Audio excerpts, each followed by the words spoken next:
Think about the last time you were driving alone late at night. You know that specific kind of silence, right? It's not a peaceful silence. It's heavy.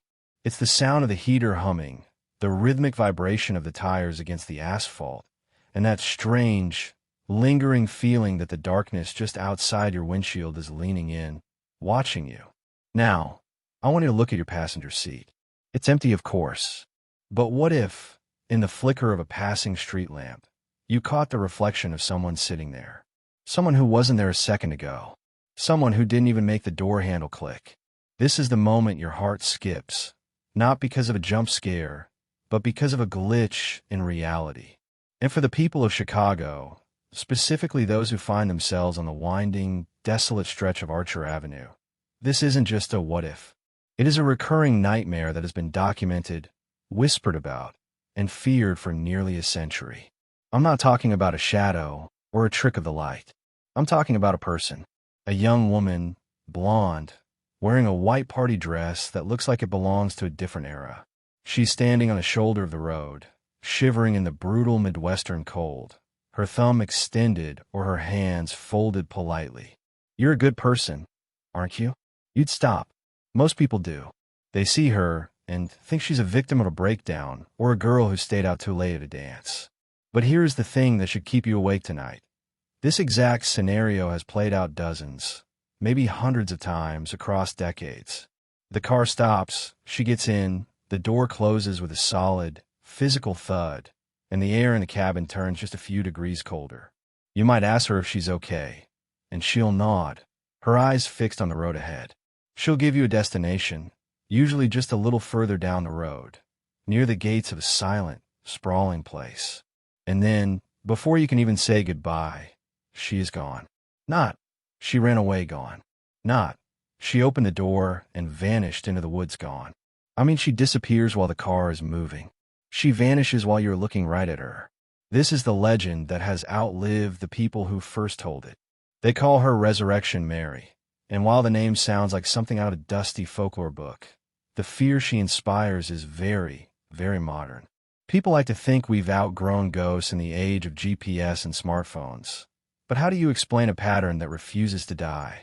How do you explain the police reports, the terrified taxi drivers, and the physical marks left behind on the iron gates of a cemetery?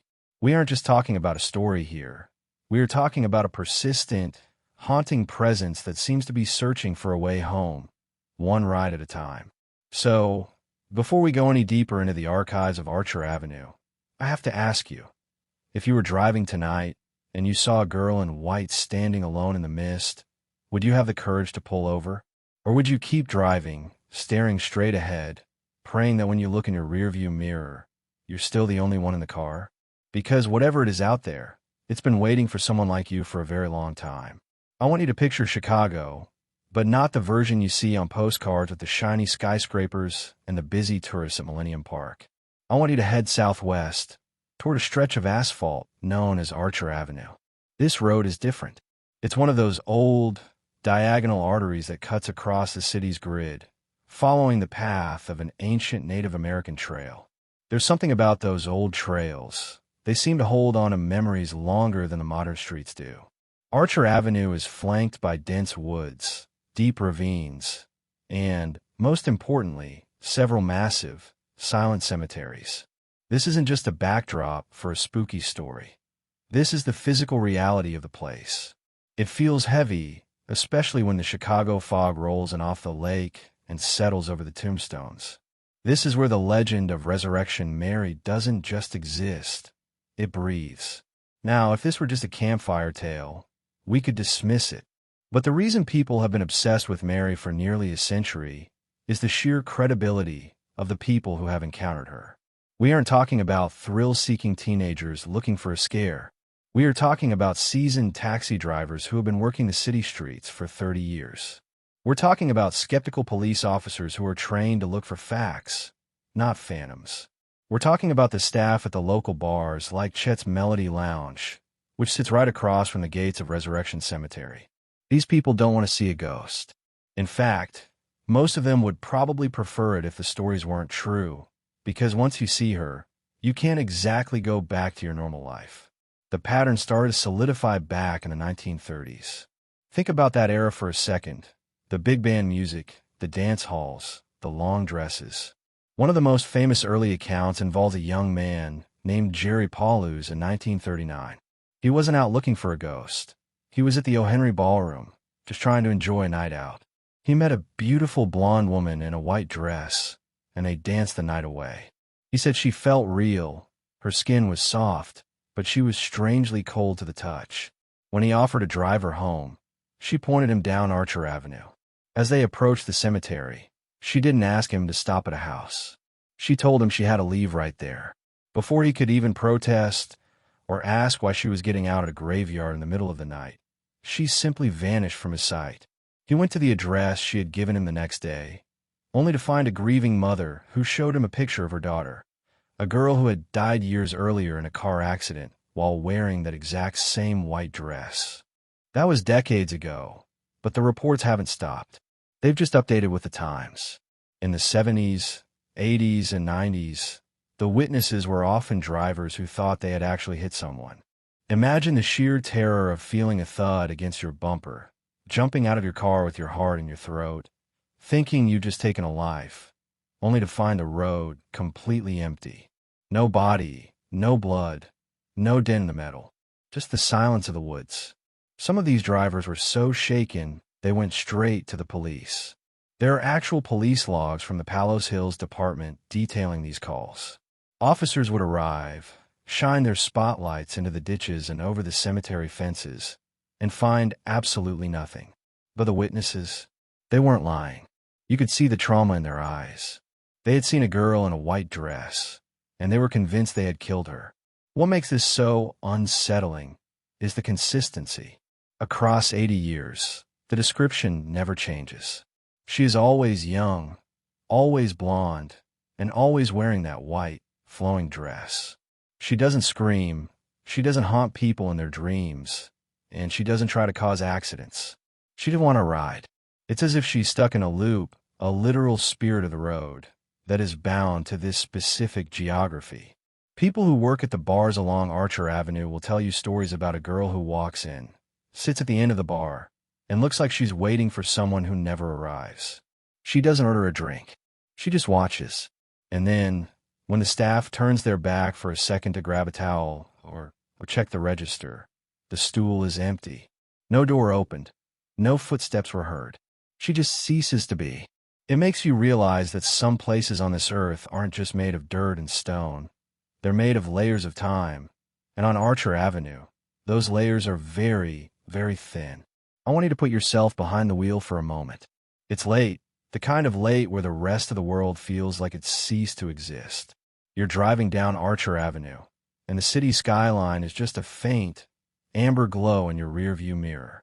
Up ahead, it's just you, your headlights, and the thick, suffocating darkness of the forest preserves. The heater is on, but there's a draft coming from somewhere that keeps you on edge. Then, your high beams catch a flicker of movement on the shoulder of the road. Your first instinct is to look for glowing eyes, a deer or a stray dog. But as you get closer, the shape resolves into something much more confusing. It's a girl. She's standing perfectly still, right on the edge of the gravel, wearing a white party dress that seems to catch the light in a way that doesn't quite make sense. It's freezing out, but she isn't wearing a coat. She isn't shivering. She's just waiting. You're a decent person, so you slow down. Your mind is racing with logical explanations. Maybe her car broke down. Maybe she's lost. Maybe she's in trouble. You pull over, the gravel crunching loudly under your tires, a sound that feels strangely violent in the absolute silence of the night. You lean over and unlock the passenger door.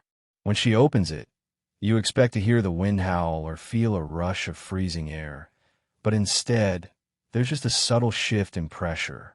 She slides into the seat, and as she closes the door, you hear the heavy, mechanical thud of the latch. This isn't a ghost story yet. This is a physical person sitting 18 inches away from you. You can hear the rustle of her dress, a stiff, vintage fabric. You might even catch a faint scent, something like dried flowers or the way a basement smells after a long rain. "Where can I take you?" you ask. You're trying to keep your voice steady, trying to be the calm adult in the situation, even though every instinct in your gut is telling you that something is fundamentally wrong. She doesn't look at you directly. She stares straight through the windshield, her hands folded neatly in her lap. Her skin looks pale, almost translucent in the green glow of your dashboard lights. "Just up the road," she says. Her voice is soft, but it carries a weight that seems to vibrate in the small space of the car. It's not a scary voice. It's a tired one. It's the voice of someone who has been traveling for a very, very long time. As you pull back onto the road, the atmosphere inside the car changes. Have you ever been in a room where the air just feels thin? That's what this is. You try to make small talk, the way we do when we're uncomfortable. You ask if she was at the ballroom, or if she's cold. She doesn't answer. She just nods or gives a tiny, non-committal hum. You look at her out of the corner of your eye, and you notice that while the heater is blasting, the breath isn't misting in front of her face. You start to feel a prickle of sweat on the back of your neck, despite the chill. The silence becomes so heavy that you can hear the ticking of your own watch. You find yourself gripping the steering wheel so hard your knuckles turn white, desperately wishing for a radio station to come through the static or for another car pass you by. But on Archer Avenue, at 2 a.m., you're on your own. Then, she points. Up ahead, the massive, ornate iron gates of Ressurrection Cemetery begin to loom out of the fog. "Here," she says. You start to slow down, your foot hovering over the brake. You're confused. There are no houses here, no streetlights, just miles of headstones and dead grass. You turn your head to tell her that it's not safe to get out here, that you'd be happy to take her to a gas station or a phone. But the words die in your throat. The passenger seat is empty. The door never opened. You didn't hear the latch click. You didn't feel the rush of air. The seat belt, if she had even put it on, is retracted, but the seat is still cold. The indentation of where someone was sitting is still fading from the fabric. You're staring at a vacant space, and for a second, you lose your breath. You slam on the brakes, the car skidding slightly on the damp pavement, and you look out the window toward the cemetery gates. For a split second, you see her. She's standing on the other side of the bars, not climbing them, not walking through them, just standing there, watching you with an expression that isn't malicious, but profoundly lonely. And then, as the fog rolls over the road, she's gone. You're left alone in the idling car, the engine humming, your heart hammering against your ribs like a trapped bird. You don't wait to see if she comes back. You hit the gas, and you don't look in the rearview mirror until you're miles away, back under the safety of the city lights. But you know, deep down, that you didn't just imagine it. You felt the weight of her, and you realize that for the rest of your life, you're going to be looking at that empty seat every time you drive at night, wondering if she's still out there, waiting for the next person to show her the way home. Now, I know what you're thinking. You're thinking that the human mind is a strange thing, that grief, exhaustion, or a heavy fog can make us see things that aren't there. We want to believe in ghosts, so we invent them. But here's where the story of Ressurrection, Mary, stops being a psychological trick and starts becoming something much more disturbing. You see, it's one thing to have a vision. It's another thing entirely when that vision leaves a scar on the physical world. It's the physical evidence that turns a story into an obsession. Take, for instance, what happened in August of 1976. This is perhaps the most famous piece of evidence in the entire history of Chicago's hauntings. A passerby was driving past Ressurrection Cemetery late at night when he saw a young woman locked inside the gates. She was clutching the iron bars, her face pressed against them, as if she were desperate to get out. Naturally, he called the police. When the officers arrived, the girl was gone. But when they shone their flashlights onto the heavy bronze-colored bars of the gate, they saw something that shouldn't have been possible. Two sections of the thick iron had been bent outward, pushed apart, as if by a force that didn't care about the laws of physics. And right there, on the metal, were the clear, distinct imprints of two small hands. These weren't just surface marks. They were seared into the finish. The metal looked scorched, as if the hands that touched it had been burning with an impossible heat. The cemetery officials eventually tried to scrub the handprints away, and when that didn't work, they used a blowtorch to try and smooth the metal. They even painted over them. But locals will tell you that for years, those handprints would reappear, ghost-like, through the paint, a permanent reminder that something physical had happened there that night. But Mary doesn't just stay behind the gates. She's been known to walk right into our world, into the places where we feel safest, like a neighborhood bar. There's a place called Chet's Melody Lounge, located right across the street from the cemetery. For decades, bartenders and patrons have reported a young woman in a white dress who walks in out of the cold. She doesn't look like a specter. She looks like a customer. She'll sit at the end of the bar, silent, nursing a drink, or just staring at the jukebox. People have claimed to talk to her, to dance with her. One famous account involves a man who spent the entire evening dancing with a beautiful blonde in a white dress. He said she felt solid, her hands were warm, her breath smelled like mint. But when he went to buy her another drink and turned back, the stool was empty. She hadn't walked to the bathroom. She hadn't stepped out the door. She had simply ceased to exist in the middle of a crowded room. Can you imagine the chill that would go down your spine? To realize the person you were just holding, whose heart you thought you felt beating, wasn't alive at all? This leads us to the question that has haunted researchers for 80 years. Who was she? Because the details are too specific to be random. The white dress, the blonde hair, the blue eyes, the era of the 1930s. Most people point to a few real-life tragedies. There was a girl named Mary Bregovy, who died in a car accident in 1934. There was another, Anna Maria Norkus, who died in a crash on her way home from the O. Henry Ballroom in 1927.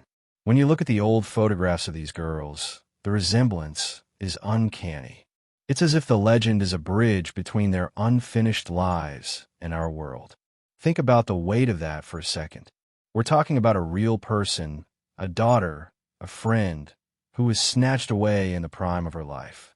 The theory is that she isn't trying to scare us. She's just trying to finish that last journey home.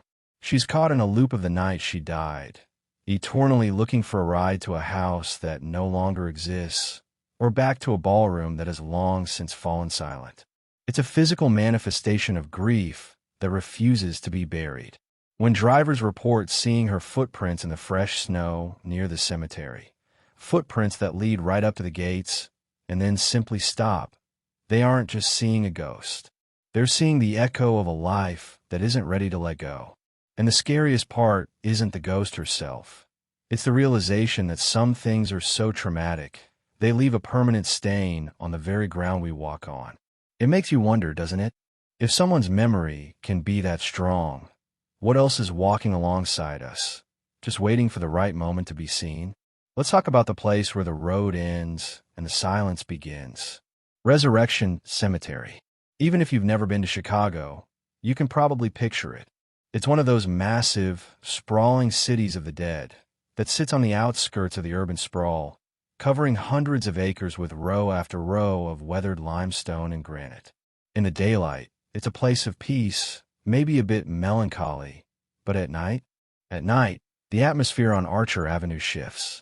The cemetery doesn't just feel like a graveyard, it feels like a fortress. And the most chilling thing about this fortress is the evidence that its most famous resident can't decide if she's trying to break out or if she's desperately trying to get back in. If you were to stand outside those gates tonight, you'd be looking at the threshold of the most active paranormal site in the Midwest. We talked about those scorched, bent bars, the physical proof of her touch, but the stories go deeper than just the metal. Think about the Chicago winter for a second. It's a brutal, unforgiving season. The ground is covered in a thick, crusty layer of snow that records every movement. There have been numerous reports from cemetery workers and local police who have found something impossible in the fresh morning powder. They'll find a trail of footprints, small, delicate, feminine footprints, clearly made by high-heeled shoes, that begin in the middle of a wide-open lawn where the snow is otherwise undisturbed. These tracks don't lead from the road or from a vehicle. They start from a single point in the center of the graves and walk toward the fence. And when they reach those iron bars, they just stop. There are no return tracks. It's as if whoever was walking simply stepped through the metal or dissolved into the air. Can you imagine being the person who finds those? You're standing there in the biting cold, the wind whistling through the dead oak trees, looking at proof that someone, or something, was wandering the ground while the gates were locked tight. It forces you to ask a question that is much more terrifying than, is she a ghost? You have to ask, what is she doing in there? There's a specific kind of dread that comes with seeing Mary inside the cemetery grounds. Witnesses driving by at 3 in the morning have reported seeing a figure in white standing perfectly still among the headstones. She isn't floating. She isn't glowing. She's just standing there, looking out at the road. Some say she looks like she's waiting for a bus. Others say she looks like she's mourning her own life. It's that image of her standing among the dead that shifts the story from a scary hitchhiker tale to something deeply existential. Is she trapped? Is the cemetery a cage for a soul that died in a moment of such high trauma that she can't move on? Or is she a protector, a silent sentry for the thousands of people buried behind her? There's a famous account from a man who claimed he saw her near the back of the cemetery, far from the main gates. He said he saw a girl in a white dress walking between the monuments, and he thought she was a mourner who had stayed too long and gotten locked in. He climbed the fence to help her, calling out that he could help her get over. He said that as he got closer, she turned to look at him, and the look on her face wasn't one of fear or confusion. It was a look of profound, ancient sadness. He said her eyes looked like they had seen the end of the world, and as he reached out a hand to help her, she didn't run. She didn't scream. She simply stepped behind a large family obelisk and never came out the other side. When he ran around the stone, there was nothing but dead grass and the sound of his own breathing. This is the core of the Resurrection Mary mystery. It's not just that she appears, it's the location itself. The cemetery is the anchor. It's a place where the barrier between was, and is, has become dangerously thin. When you look at those gates, you aren't just looking at a property line. You're looking at a site of a permanent haunting. It makes you realize that for Mary, the cemetery isn't just where her body lies. It's the start and the end of a loop she is forced to repeat. She leaves the cemetery to find a ride home, but the ride always leads her right back to the gates. She's a passenger in a car that is always heading toward her own grave. So, I want you to think about that next time you pass a cemetery late at night. We usually look at those places and think about the people resting inside. But what if one of them isn't resting? What if they're standing just 5 feet inside the fence, watching your headlights pass, wondering if you're the one who will finally take them somewhere else? The fear isn't that she'll hurt you. The real fear, the one that stays with you, is the thought of being that lonely for eternity. Is she trying to return to the world of the living, or did she never truly leave it? Either way, she's still there, just beyond the bars, waiting.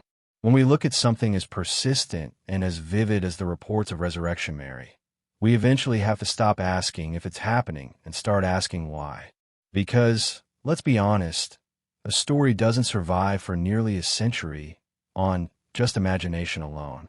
There has to be a catalyst. When you sit back and really look at the sheer volume of testimony, you realize we're looking at a puzzle with no box, just 1,000 jagged pieces that don't quite fit together. So, how do we make sense of a girl who can hold a conversation, dance in a ballroom, leave physical burns on iron bars, and then dissolve into the Chicago mist? The first and most human theory, the one that probably resonates with you the most, is the idea of the stone tape, or the trapped soul. This is the classic interpretation. The idea is that a moment of extreme, sudden trauma, like a young girl being struck by a car in the prime of her life, acts like a massive surge of electricity that records itself into the environment. It's as if the asphalt of Archer Avenue and the iron of the cemetery gates have become a hard drive, and under the right conditions, late at night, a specific temperature, a lone driver, the recording simply plays back. If this is true, Mary isn't thinking at all. She's just a loop, an echo of a tragedy that is forced to repeat until the energy finally dissipates. It's a sad thought, isn't it? To think that she's not a conscious being, but just a scar on the world that hasn't finished healing. But then, you have to consider the more interactive reports. A recording doesn't answer questions. A recording doesn't look you in the eye and give you directions. This leads us to something much more mind-bending, the idea of the urban tulpa. Now, if you've never heard that term, think of it as a collective manifestation. For 80 years, every person in Chicago has heard this story. Thousands of people drive down Archer Avenue every single night, peering into the darkness, expecting to see a girl in a white dress. There is a psychological theory that if enough people believe in something and pour enough fear and focus into a specific location, we can actually think it into existence. Did we, through our own shared folklore, create Resurrection Mary? Is she a ghost made of our own thoughts, a phantom generated by the collective subconscious of a city that refuses to let her go? In this scenario, she is real because we made her real. And that's a terrifying thought, that our own minds have the power to populate the dark with the things we fear most. Of course, there is a darker corner we have to peek into. There are those who believe that what people are seeing on Archer Avenue isn't a girl at all. They suggest that certain places on Earth are thin, geological or spiritual soft spots where the walls between our reality and something else are frayed. This theory suggests that there is something predatory or ancient living in the woods and cemeteries of the Palos Hills, and it has learned what we expect to see. It noticed that we have a legend about a hitchhiking girl, so it wears that shape like a costume to draw us in. It's a mimic theory.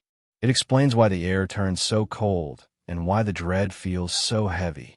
When you pull over for that girl, you aren't picking up a lost soul. You're inviting something into your car that has no name and no face of its own. It's using the legend of Mary as a doorway into our world. And finally, we have to look at the global pattern. Mary isn't alone. From the White Lady of the Philippines to the vanishing hitchhiker of the English motorways and the Llorona in the Southwest, this specific archetype appears in every culture on the planet. Why? Is it a glitch in the human operating system? Is there a fundamental rule of the universe that says a woman in white must haunt the lonely roads? Or is it something even simpler? A warning from the universe that the transition between life and death isn't as clean as we'd like to believe? No matter which theory you lean toward, they all point to the same unsettling conclusion. Reality is a lot more fragile than we pretend it is during the day. Whether she's a soul in pain, a creature of our own making, or something far more alien, the result is the same. She is there. She is waiting. And the fact that we can't explain her doesn't make her any less likely to be standing on the shoulder of the road tonight, waiting for you to unlock the door. So, which one do you believe? Is she a person looking for home? Or is she the road itself, trying to tell us something we aren't ready to hear? We've talked about what she might be, a ghost, a memory, or something much more ancient.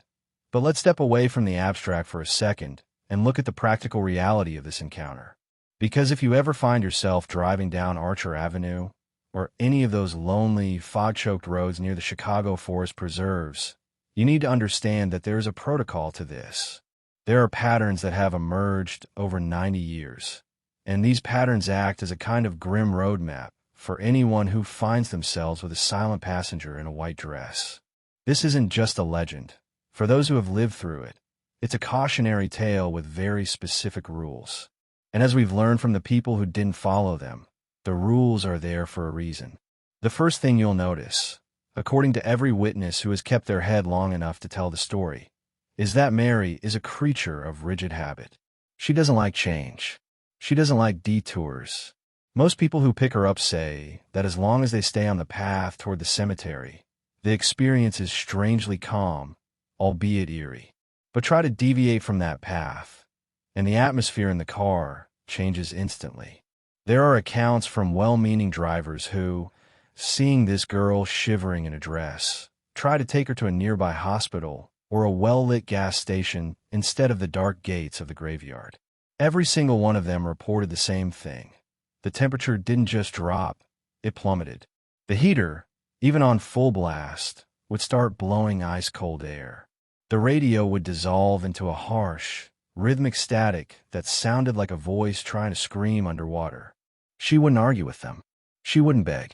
She would simply stare at the dashboard, her face becoming a mask of absolute, terrifying stillness, until the driver, overwhelmed by a sense of impending doom, turned back toward Archer Avenue.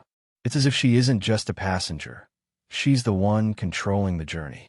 And then there's her silence. She avoids personal questions with a cold, surgical precision. If you ask her name, she might nod toward the cemetery. If you ask where she's from, she might just look out the window. This isn't just being shy. It's a pattern of evasion that suggests she isn't there to connect with you. She's using you. You are the vessel for her journey. You're just a gear in a machine that's been grinding for decades. The warning here is simple. Don't try to be a hero. Don't try to save her. Many have tried to wrap a coat around her shoulders or reach out to comfort her, only to find that their hand passes through her like a cold mist. Or worse, that she reacts with a look of such profound, soul-crushing vacancy that the driver loses their grip on the wheel. But here is where the story takes a much darker turn. We've been talking about the people who pull over, the Good Samaritans. But what about the people who see her and, fueled by that primal instinct for survival, decide to keep driving? What happens when you see the girl in white, realize something is wrong, and floor it? This is where the stories change, and this is where the implied threat becomes a reality. There are reports, police reports, mind you, of drivers who saw Mary on the shoulder and accelerated to get away. They look in their rearview mirror, thinking they've left her in the dust, only to see her standing in the middle of the road, shrinking in the distance. But then, they look at their speedometer. They're doing 60, 70 miles an hour. They look back at the mirror. She's still there, but she's not shrinking anymore. She's closer. Some have claimed that she appears to be keeping pace with the car, not running, but simply existing at the same speed as the vehicle. Others have had the ultimate nightmare. They look in the rearview mirror and see her sitting in the back seat, watching them. She didn't get in. They didn't stop. But there she is, a silent passenger forced upon them because they tried to ignore her. That is the true warning of Resurrection Mary. The patterns tell us that she demands to be acknowledged. You can't just look away. When you drive down that road, you are entering her space, and she sets the terms of the engagement. The escalating line of tension in these stories is clear. Those who follow her lead, who take her to the gates and let her vanish, usually walk away with nothing but a haunting memory. But those who try to fight the encounter, who try to break the loop or mock the legend, often find themselves followed home. They find that the cold doesn't leave their car for weeks. They find that they can't shake the feeling of someone standing just behind them in every dark room. So, if you're ever out there and you see that flicker of white in your headlights, remember the patterns. Don't ask too many questions. Don't try to change the destination. And for heaven's sake, don't think that hitting the gas will save you. Because when drivers refuse to stop, the story doesn't end. It just changes into something you might not survive. She isn't just looking for a ride. She's looking for a witness. And once she's chosen you, the only way out is to see the journey through to the end. You'd think that in our modern world, with high-definition dash cams, GPS tracking every inch of the pavement, and a smartphone in every pocket, a legend like Resurrection Mary would have withered away under the harsh light of technology. We like to think we've conquered the dark, that we've mapped out all the mysteries of the night. But the most unsettling thing about Archer Avenue is that the reports haven't stopped. They've just evolved. There's a story from just a couple of years ago involving a rideshare driver. Let's call him Elias, who was working the late-night shift. He wasn't even from Chicago. He didn't know the folklore, didn't know about the ballroom or the cemeteries. He was just following a blue line on his phone. He saw a young woman in a white dress standing near the woods. He slowed down, thinking it was a passenger who had pinned the wrong location. She got in. He said she didn't speak a word, just stared ahead with an intensity that made him turn off his radio. He drove her toward the destination. She whispered, "Resurrection Cemetery." But here's the part that keeps me up at night. When they arrived at the gates, she didn't disappear. Not at first. He pulled over, put the car in park, and turned around to tell her they were there. She was still sitting there, her face inches from his, her eyes wide and bottomless. He said the air in the car didn't just get cold. It felt like it had been sucked out of the cabin. He couldn't breathe. He scrambled out of the car, heart hammering, and stood on the asphalt, gasping for air. When he finally summoned the courage to look back through the glass, the car was empty. But when he checked his dashcam footage later that night, hoping to prove to himself that he'd just had a panic attack, he saw himself driving, talking, and even pulling over. But the passenger seat on the video, it was empty the entire time. No door ever opened. No one ever got in. And yet, on the audio, you could hear the distinct, heavy thud of a car door closing. It makes you realize that maybe Resurrection Mary isn't just a ghost looking for a ride home. Maybe she's something much more profound. Think about it. Why does she choose to show herself to some people and not others? Why has she stayed for nearly a century, long after her parents, her friends, and even the ballroom where she last danced have all turned to dust? I've started to think that she isn't asking for a ride at all. She's choosing who will remember her. In a world that forgets everything so quickly, she is a permanent scar. She's a reminder that some things, grief, trauma, the longing for a home that no longer exists, are more powerful than time itself. She doesn't want to get to the cemetery. She wants you to see her.